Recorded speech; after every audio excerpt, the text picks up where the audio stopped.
Hello and welcome to another AIC video. I wanted to first go ahead and thank Lenovo for sending me out this laptop for a review. I get a few weeks with these to use them before I have to send them back, but I appreciate them working with me. They've been sending me review units for a few years now, and I appreciate them supporting small creators like myself. That being said, this video is my own words, my own opinion. They have not influenced me in any way. They have simply provided me a unit to review. Speaking of which, this is a Lenovo Thinkpad T14s Gen 4. It is a 14-inch laptop marketed and geared towards a business user. Now, this being a top spec model, we are running a Core i7-1365U with 2 performance cores and 8 efficiency cores. It does have 16 gigs of RAM, however that is soldered and cannot be upgraded, and a 512 gigabyte SSD. It is plenty powerful enough for anybody using this for a business class laptop, which is exactly what it is, that does not do any graphics hungry workflows like CAD. So a funny note on this laptop is a few days after Lenovo sent me this laptop, I got very, very sick, but I wanted to go ahead and continue to at least work on my review and my thoughts on this laptop. And I keep all my laptops on a shelf. And about half the time I went to go grab it, I grabbed my X280 instead. And as you can see, they are very close in size. Just off a little bit here and a little bit more there. Dimensionally, they are very similar. So if you love ThinkPads, you're gonna love this laptop because they have definitely kept that design over the years. They haven't done much to innovate, which is great because for people who really like design, they like the design, and for people who don't, they still won't. Now, as far as ports go, we have 2 Thunderbolt ports on the left-hand side, HDMI and USB Type A headphone microphone. Nothing along the front edge. On the far right edge, we have a full-size USB port. Now, there is no SD card reader. There is no Ethernet port. So it is a pretty decent set of ports, but it is missing the SD card reader, which is something that I personally would appreciate. As time goes on, I used to really insist that my laptop have a Ethernet jack on there. But as time goes on, Wi-Fi has really stepped up, and this laptop gets nearly identical internet speeds. When I do like a speed test or fast.net or any one of those, fast.com I think, any one of those, it gets nearly identical speeds as my desktop that is plugged directly into my router with a gigabit port. So as far as like missing out on speeds, you're really not missing out much anymore with modern wireless. But I do use SD card readers quite a bit, especially when I'm dealing with some of my older systems. That might be a specific use case for me, but it is something I would have liked to see on this laptop. All right, we're gonna go ahead and open up the laptop. I've already unscrewed the screws. They are captive, which is nice. I do want to talk about this back for just a second, or the base. It has these feet here, these rubber feet. I do not like this updated design choice for several reasons. Number one, these stick out and catch on stuff when you're sliding it in and out of a bag. I found that to be kind of annoying. I did try to use this as my everyday laptop for a couple of weeks, and so I did put it in and out of my backpack, and these did get caught, and that was annoying. The biggest problem with that is at some point the adhesive that's holding them in place is going to fail. You're going to rip them off, and then there is nothing to elevate this laptop off of the surface of whatever you put on, table, desk, whatever. If we look at the slightly older design of the X280, you can see that the feet, the metal has kind of this raised edge around it, which protects the rubber feet a little bit better. They're not as pronounced as well, and if the rubber bit falls out, you still have a little bit of a support here to keep it being able to breathe off the desktop. So Not sure why they went away from this design. I think it's a superior design. I have a feeling it has a lot to do with the fact that they can now measure this system and not have to include that bump for the foot as far as the overall thickness. So let's go ahead and open it up. All right, so I just pull at the corner here and the back snaps and then the cover comes off. Now when we look in here, I am a little bit disappointed. The CPU, as expected, is soldered, but the Wi-Fi is also soldered. And with a lot of laptops I've had over the years, there's two things that fail, and that's the memory, which is under this black plastic that I don't really want to lift up. The memory is here, and the Wi-Fi. And the fact that both of those are soldered to the system board is a bit disappointing. The storage, however, is upgradable, has a nice heatsink on it. I believe it is a single-sided, yeah, you need a single-sided DIMM if you want to upgrade that. Not a DIMM, but a single-sided drive. So that is something to keep in mind if you want to upgrade storage. As you get to the higher capacities, a lot of those are not double-sided, or are not single-sided, they're double-sided. So that's something to keep in mind. Now, there's a few reasons why things like this get soldered to the main board. The main one is cost. It saves them a ton of money in assembly time, as well as cost of components, because you're not having to buy a separate DIMM from a different manufacturer. Whoever's making these boards and just slapping them through the surface mount solder machine, they just slap these on. They get soldered right away to the system board. Saves time and effort. Same with the wireless. They just do a surface mount on that. So that does save money in manufacture. Another reason why they do it is it does save some battery life, and it does give you slightly better performance over non-soldered memory. Now, is that enough for people? Is that enough difference for people to not want replaceable memory? I don't think so. It definitely, for me, I would want to be able to replace the memory and the wireless card at least on this system. Now, I will say that this system definitely is not designed for me as an end consumer, being that I am somebody who wants an upgrade. The T series is a business class laptop squarely pointed at businesses, corporations. Individuals buy one laptop at a time. My company buys 1,000 laptops at a time, if not more. And so this is aimed at companies who don't really care about the past 3 years, past that initial warranty on the laptop, because typically these are bought on lease or bought with some sort of return or exchange policy built into them. Then they get sold off as e-waste, or as they get sold off to refurbishers who then sell them on the secondary market. And so those corporations don't care about being able to upgrade. They care about the cost and being able to save, even $1 per unit. If you're saving, if you're buying 1,000 units at a time and you're able to save $1, $2, that adds up pretty darn quick. And so, not being the main consumer of this laptop, I am disappointed at the non-upgradable, but I'm sure my company, who does buy these, will appreciate those savings. Oh man, when I first asked on Reddit about this laptop, if people had questions they'd like me to answer, I think the number one thing that people didn't even ask about, just immediately started hating on, was the keyboard. And it is a different keyboard than on my X280. Throw this up here just for comparison. You can see that the keys are quite a bit taller on the X280 than they are on the T14s Gen 4. I don't know exactly when they changed. I haven't reviewed every laptop that Lenovo makes, but they also have a shorter travel in the keystroke. I don't have exactly that measurement because I don't have the means to measure that.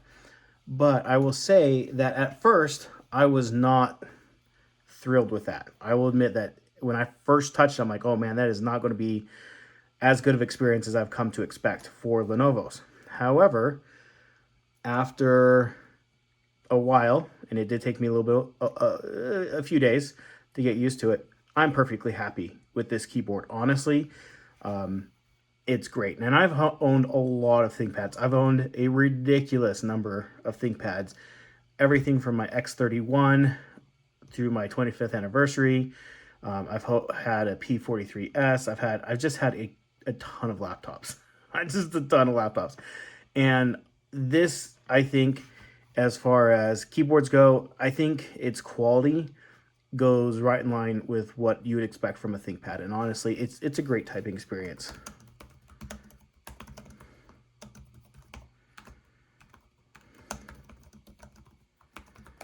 If I can remember how to spell. Here, I'll just zoom in here a little bit.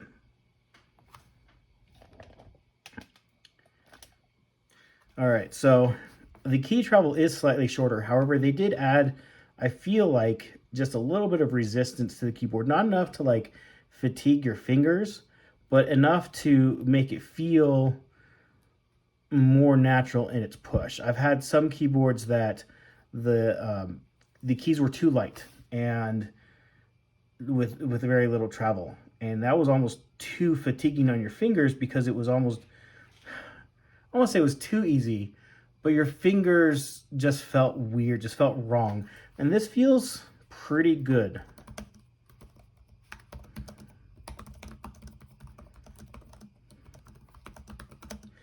And I don't know, it feels like, I don't know, I've done a lot of typing on this. I've written this entire script on here. I've done a lot of work where I spend basically all day emailing and messaging people in Teams, and it just is, it's great. I don't get the finger fatigue that I was expecting to get. Very accurate. All the keys are exactly where I expect them to be. I mean, the layout is identical to my X280. So arrow keys, page up, page down, delete, backspace, control function. Everything's exactly where my fingers expect it to be. And the feel of it is perfectly acceptable. In fact, I swapped between this and my other ThinkPads I currently have, and I was able to type successfully on all of them. So I don't know what the hate's all about, honestly. As you can see, I have tried to put this laptop through its paces. You can see my palm prints and my finger uh, markings now. It's far more obvious in the camera than it is to my naked eye, just because of the way the light is reflected into the camera. But the trackpad on a ThinkPad, I know it's not as big as other laptops, and I actually prefer that. The tracking on it is great. The functionality is great. It's exactly what I would expect it to be. But as you can see by my palms, if it was any bigger, my palms would be almost resting on it, because like I have an Asus and it's so big that my hands are almost mostly on the trackpad, and so it registers weird clicks and moves the mouse around.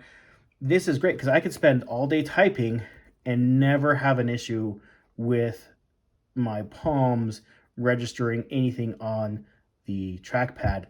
And as far as the track point, it's there, it functions, it works. It's exactly what I expect out of it. I don't use it conventionally because I use both hands to use it. I don't know if other people do as well. That's just a habit I've developed over the years.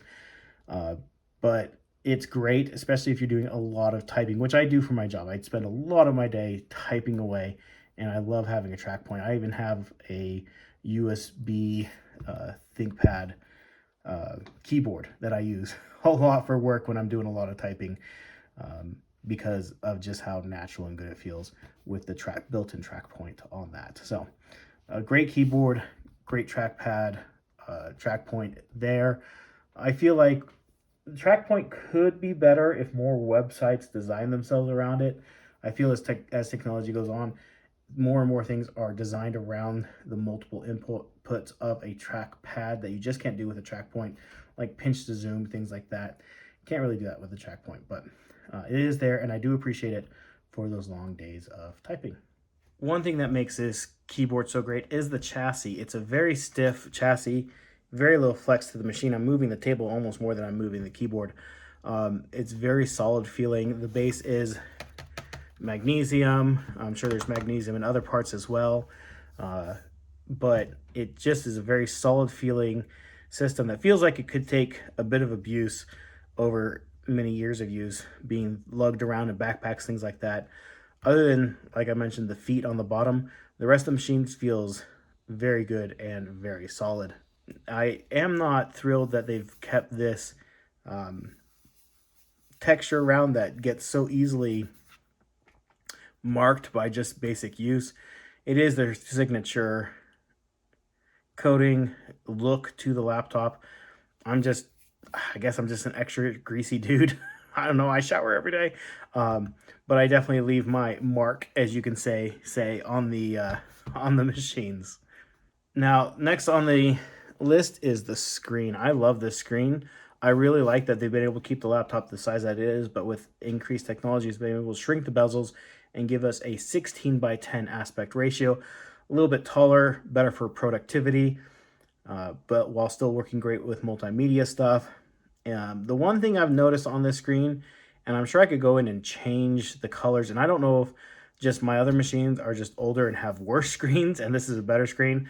It looks a little reddish or pinkish to me, a little bit of that pinkish hue, but it supposedly has like 99% of the sRGB um, coverage. So I bet that this screen is far more accurate than some of my other screens out there. I don't understand going with a 4K screen. I find that, especially on a 14-inch laptop, that's just too much. My Asus also has a ridiculous, I think it's a 2K, considered 2K screen.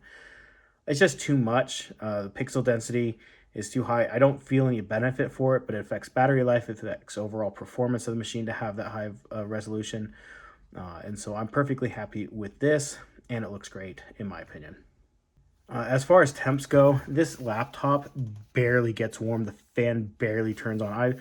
I'm actually impressed with just how quiet and cool this system is. Even when I've been pushing with benchmarks, I get almost no noise, fan noise or otherwise out of it, and it stays relatively cool.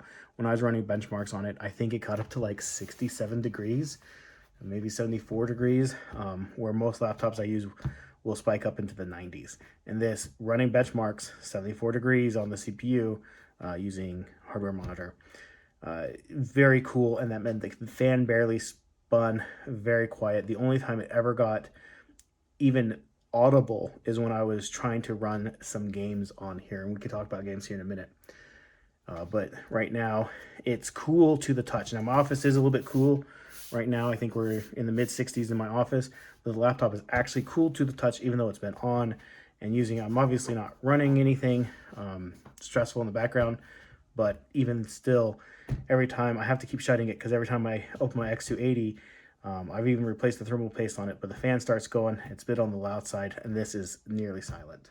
Now, I hate talking about battery life because everybody's use case on battery life is different. And so my experience versus your experience will be very, very different. I have been able to get, depending on what I'm doing, between 6 and 9 hours of battery life out of it. I know that's kind of a big window, but again, it really depends on what I'm doing. If I have 1,000 Chrome tabs open, it's going to be different than when I just have a couple of tabs and like Outlook open or something like that. Or if I'm only using it to remote into my desktop, or if I'm having to transfer files, using network consumes a lot of CPU, and it will shorten our battery life.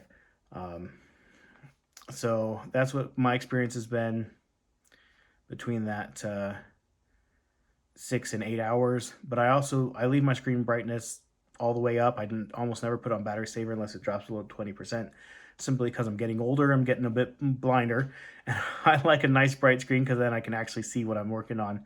When the screen goes dim, it's hard to see for me, and so I don't do that. If you can have your screen dimmer, that's when next to your CPU, your backlight is one of your biggest battery drains on a laptop.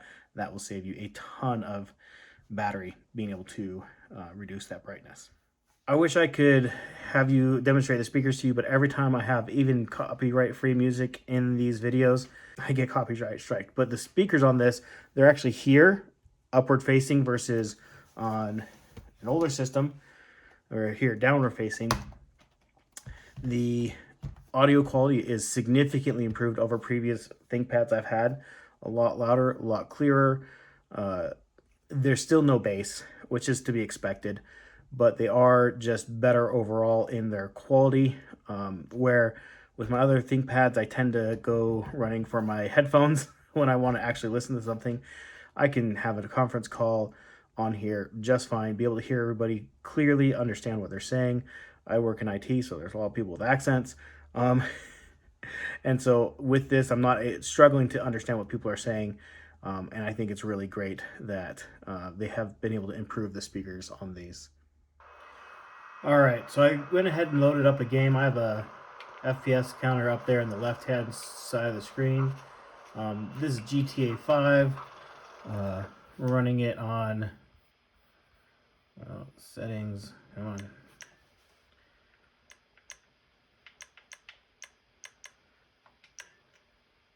So it says it has 8 gigs of memory for the graphics. I think that's just the shared memory, but we have it set to pretty low.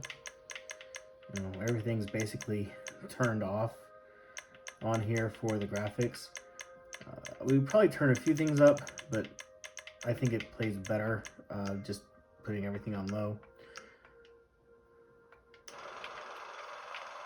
One thing I should have done is change my camera angle, what I expect it to be. But as far as a non-gaming laptop without dedicated graphics, this is pretty good. At least I sure can't complain. We're getting in the high 60s right now.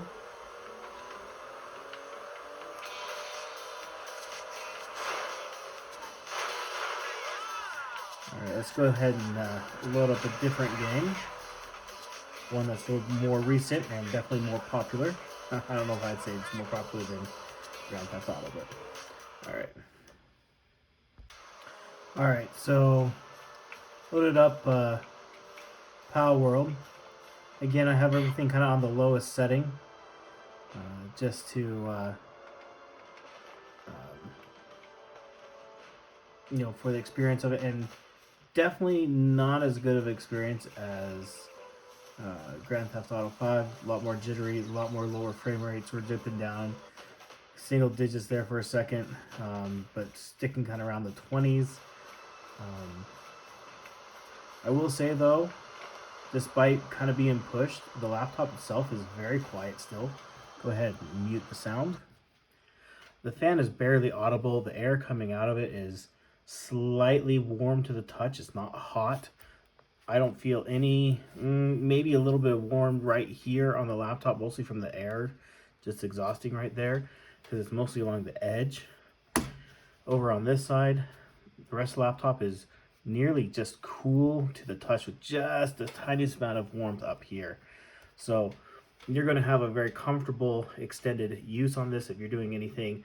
Like obviously I have it playing a game right now, but it will be cool to the touch if you're ever pushing it, if you're ever doing any kind of video editing or anything like that where you're using the system pretty heavily. It's going to be able to take that without burning you on the system. So, final thoughts on the machine. If I worked at a company and I was handed this laptop as my work machine, I'd be thrilled, 1000%.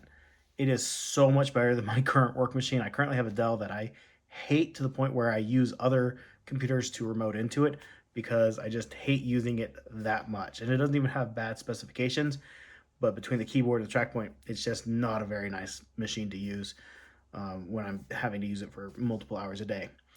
So I would be so happy to have this as my work machine. Great keyboard, great trackpad, great screen, great battery life. I'm not going to be going into a work computer and trying to upgrade it or make any changes to it because I can't. It's not mine. And so I will take it as is and use it as is. And this is a great machine for that. However, if it was my own money, I would struggle to spend my money on this machine. I'm not the customer for this. I want something I can upgrade with, I can tinker with.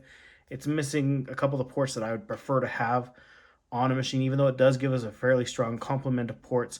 It is missing a couple that I still use on a daily basis. And so for that reason, I personally wouldn't buy it. If you do decide to buy it, do not buy any new machine, especially with running Windows 11 with only 8 gigs of RAM. My one complaint with this is I feel like it should be available with 32 gigs. It's only available with 16. It should have at least 32 gigs as the top spec option. And that way, that machine, you can buy it and know that you're going to have it for multiple years to come. Because in my older machines, CPU wise, I can get by with machines that have, I use a fifth generation i7 as one of my daily laptops I like to rotate into, and it's great. But I had to upgrade the memory. It came originally with just 4 gigs of RAM when it came out. It is now upgraded to 16, which is the max it can have.